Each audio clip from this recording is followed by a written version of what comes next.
Hi అండి, నేను మీ Shilpa Vinay. Welcome to Vinsy kitchen. ఇంట్లో కూరగాయలు ఏమీ లేవనుకోండి, కేవలం 2 ఉల్లిపాయలతో ఈ విధంగా పరాటా చేసుకోండి. టేస్ట్ అయితే అద్దరిపోతుంది. బ్రేక్ఫాస్ట్గా చేసుకోవచ్చు, లంచ్గా చేసుకోవచ్చు, ఇంకా డిన్నర్గా కూడా చేసుకోవచ్చు. పిల్లలకి లంచ్ బాక్స్లో కూడా పెట్టి పంపించవచ్చు. చాలా ఈజీగా చేసుకోవచ్చు, అంతే టేస్టీగా కూడా ఉంటుంది. మరి ఇంకెందుకు ఆలస్యం, ఈ ఉల్లి పరాటా ఎలా తయారు చేసుకోవాలో చూసేద్దాం రండి. ముందైతే పిండి కలిపేసుకుందాము. ఇక్కడ నేను 1.5 కప్ గోధుమ పిండి తీసుకున్నాను. ఇందులో 1 స్పూన్ నూనె వేసేసి కొంచెం నీళ్ళు పోసుకుంటూ పిండిని కలుపుకోవాలి. మీరు కావాలంటే కొంచెం సాల్ట్ కూడా వేసుకోవచ్చు. నేనైతే సాల్ట్ వేని పిండిని మరీ గట్టిగా కాకుండా చూడండి, ఈ విధంగా కొంచెం సాఫ్ట్గా ఉండేలాగా కలుపుకోవాలి. ఇలా కలిపేసుకుని పిండి ఆరిపోకుండా పైనుంచి 1/2 టీ స్పూన్ నూనె వేసేసి పిండి అంతా పట్టించేసేయండి.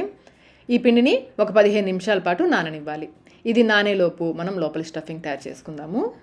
2 పెద్ద ఉల్లిపాయలని చూడండి, ఈ విధంగా సన్నగా స్లైసెస్గా కట్ చేసుకోవాలి. మీడియం సైజ్ ఉల్లిపాయలు అయితే 3 తీసుకోండి, చిన్నవైతే 4 ఉల్లిపాయలు తీసుకోవాలి. బాగా సన్నగా తరిగేసుకోవాలి. ఇప్పుడు ఇందులో 1/2 టీ స్పూన్ ధనియాల పొడి, 1/4 టీ స్పూన్ జీలకర్ర పొడి, 1/8 టీ స్పూన్ అంటే 1/4 టీ స్పూన్లో సగం గరం మసాలా వేసుకోవాలి. అలాగే 1/2 టీ స్పూన్ వచ్చేసి ఆమ్చూర్ పౌడర్, ఎండు మామిడి పొడి అంటాం కదా, 1/2 టీ స్పూన్ వేసుకోవాలి. 1/2 టీ స్పూన్ కారం, కొంచెం సాల్ట్ మీ రుచికి సరిపడా వేసుకోండి. కావాలంటే తర్వాత టేస్ట్ చెక్ చేసుకుని కూడా వేసుకోవచ్చు.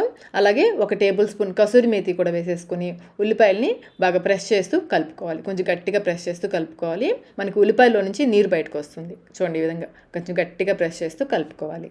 మీ దగ్గర ఆమ్చూర్ పౌడర్ లేకపోతే 1 టీ స్పూన్ నిమ్మరసం కూడా వేసుకోవచ్చు. ఈ విధంగా బాగా కలిపేసుకుని ఇప్పుడు ఇందులో 1/4 కప్ పుట్నాల పప్పు, తినేశనగపప్పు అంటారు కదా, బాగా మెత్తగా గ్రైండ్ చేసుకుని వేసుకోవాలి. ఈ పుట్నాల పప్పు హెల్త్కి చాలా మంచిదండి. ప్రోటీన్ చాలా ఎక్కువగా ఉంటుంది. మా చిన్నప్పుడైతే స్కూల్ నుంచి వచ్చాక ఈ పుట్నాల పప్పు బెల్లం వేసుకుని స్నాక్స్ లాగా తినేవాళ్ళం. చాలా హెల్తీ పుట్నాల పప్పు. కొంచెం ఈ పొడి వేసుకుంటూ కలిపేసుకోవాలి. నేనైతే గ్రైండ్ చేసిన పొడి అంతా వేసేసాను. కొంచెం గట్టిగా ప్రెస్ చేస్తూ కలుపుకోవాలి. చూడండి, ఈ విధంగా కొంచెం ముద్దగా అవుతుంది. కన్సిస్టెన్సీ చూసారు కదా, ఈ విధంగా ఉండాలి. ఒకసారి టేస్ట్ చెక్ చేసుకొని మీకు సాల్ట్ కానీ, కారం కానీ, మసాలా కానీ ఏం తగ్గినా వేసుకోవచ్చు. నేనైతే కొంచెం సాల్ట్ వేస్తున్నాను. అలాగే 1 స్పూన్ నూనె కూడా వేసుకోవాలి. మనం పుట్నాల పప్పు గ్రైండ్ చేసి వేసాం కదా, దానికి బదులుగా శనగపిండి కూడా వేసుకోవచ్చు. శనగపిండి అయితే కొంచెం సేపు లో ఫ్లేమ్లో పసిదనం పోయేంత వరకు వేయించుకుని అప్పుడు వేసి కలుపుకోవాలి. లేదంటే అటుకులు గ్రైండ్ చేసి కూడా వేసుకోవచ్చు. స్టఫింగ్ అయితే రెడీ అయిపోయింది. ఈలోపు పైపిండి కూడా చక్కగా నానుంటుంది. మీకు పరాటాలు ఏ సైజు కావాలో దానికి తగ్గట్టుగా పైపిండి తీసుకోవాలి. పిండి చూడండి, ఈ విధంగా సాఫ్ట్గా ఉండాలి. ఇప్పుడు పిండిని బాగా క్రాక్స్ లేకుండా రోల్ చేసేసుకుని చిన్ని బౌల్ లాగా చేసుకోవాలి. చేతితో చూడండి, ఈ విధంగా చిన్ని బౌల్ లాగా చేసుకోవాలి. ఇప్పుడు ఇందులో మనం తయారు చేసుకున్న స్టఫింగ్ని ఈ విధంగా బాల్ లాగా చేసి పెట్టేసి చూడండి, ఈ విధంగా పిండిని పైకి తీసుకొస్తూ క్లోజ్ చేసుకోవాలి.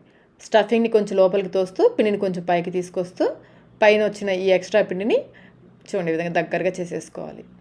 ఇప్పుడు ఈ పై పార్ట్ కిందకు వచ్చేలాగా పెట్టేసి రోల్ చేసుకోవాలి. ఈ స్టఫింగ్ అంతా లోపల చక్కగా సెట్ అయ్యేలాగా రోల్ చేసేసుకొని కొంచెం పొడిపిండి చల్లుకుంటూ పరాటాలాగా ఒత్తుకోవాలి. పరాటాలు కొత్తగా చేసే వాళ్ళైతే ఈ పొడిపిండి కొంచెం ఎక్కువ వేసుకోండి. మీకు స్ప్రెడ్ చేసేటప్పుడు చేతికి అంటుకోకుండా ఉంటుంది. ముందు చేతితో కొంచెం ఫ్లాట్గా ప్రెస్ చేసేసి పైన నువ్వులు, నేనైతే నల్ల నువ్వులు వేస్తున్నాను, తెల్ల నువ్వులైనా వేసుకోవచ్చు. అలాగే సన్నగా తరిగిన కొత్తిమీర కూడా వేసుకుని స్ప్రెడ్ చేసుకోవాలి. ఈ పరాటాలని చేత్తోనే స్ప్రెడ్ చేసేసుకోవచ్చు అండి. లేదు మీరు కావాలంటే చపాతీ కర్రతోనే చేసుకోవచ్చు. ముందు కొంచెం వరకు చేత్తో స్ప్రెడ్ చేసేసుకుని తర్వాత చపాతీ కర్రతో రోల్ చేసుకోవాలి. లైట్గా రోల్ చేయండి, గట్టిగా ప్రెస్ చేయొద్దు, లైట్గా రోల్ చేసుకోవాలి. రోల్ చేసిన తర్వాత పొడిపిండి ఎక్కువగా ఉందనుకోండి, దాన్ని చేత్తో దులిపేసుకోండి. ఇప్పుడు మనం పరాటాలని కాల్చేసుకుందాము. ప్యాన్ బాగా వేడెక్కిన తర్వాత పరాటా వేసేసుకుని ఒకవైపు కాలిన తర్వాత నిదానంగా రెండో వైపు తిప్పుకోవాలి. ఈ పరాటాలని మీడియం ఫ్లేమ్లోనే కాల్చుకోవాలి. హై ఫ్లేమ్లో కాకుండా మీడియం ఫ్లేమ్లోనే కాల్చుకోవాలి. పైనుంచి కొంచెం నూనె కానీ, నెయ్యి కానీ, వెన్న కానీ వేసుకోవచ్చు. ఒకవైపు కాలిన తర్వాత రెండో వైపు తిప్పుకొని ఇటువైపు కూడా కొంచెం సేపు కాలనివ్వాలి.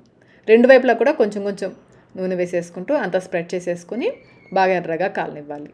చాలా ఈజీ అండి ఈ ఉల్లి పరాటాలు చేయడం. మార్నింగ్ బ్రేక్ఫాస్ట్గా చేసుకోవచ్చు, లంచ్ బాక్స్లో పంపడానికి కూడా బాగుంటాయి. పిల్లలకి స్పెషల్గా ఏదైనా చేయాలనుకుంటే చక్కగా ఈ ఉల్లి పరాటా చేసి పంపించవచ్చు, లేదా డిన్నర్ టైంలో కూడా చేసుకోవచ్చు. ఇదే విధంగా మిగిలిన పరాటాలన్నీ కాల్చేసుకోవాలి. చూడండి, ఈ విధంగా బాగా ఎర్రగా కాల్చేసి తీసేసుకోవడమే. మనం తీసుకున్న క్వాంటిటీకి ఈ సైజు అయితే 4 పరాటాలు వస్తాయి. కొంచెం చిన్నవైతే 5 పరాటాలు చేసుకోవచ్చు. వేడిగా ఉన్నప్పుడే పైనుంచి అప్పుడే తీసిన వెన్న రాసుకొని తింటుంటే రుచి అయితే అద్దరిపోతుందండి. సాఫ్ట్గా చూస్తున్నారు కదా ఎంత సాఫ్ట్గా ఉన్నాయి పరాటాలు. అసలు ఈ లోపలి స్టఫింగ్ టేస్ట్ ఉంటుందండి, చాలా అంటే చాలా బాగుంటుంది. ఒక్కసారి అయితే తప్పకుండా ఈ ఉల్లి పరాటాలని తప్పకుండా అయితే ట్రై చేయండి. ట్రై చేసి మీకు టేస్ట్ ఎలా అనిపించిందో మాకు కమెంట్ రూపంలో తెలియచేయండి. వీడియో నచ్చినట్లయితే లైక్ చేయండి, మీ ఫ్రెండ్స్కి, ఫ్యామిలీ మెంబర్స్కి షేర్ చేయండి. ఇలాంటి మరిన్ని రెసిపీస్ కోసం మన ఛానల్ని సబ్స్క్రైబ్ కూడా చేసుకోండి. Thank you.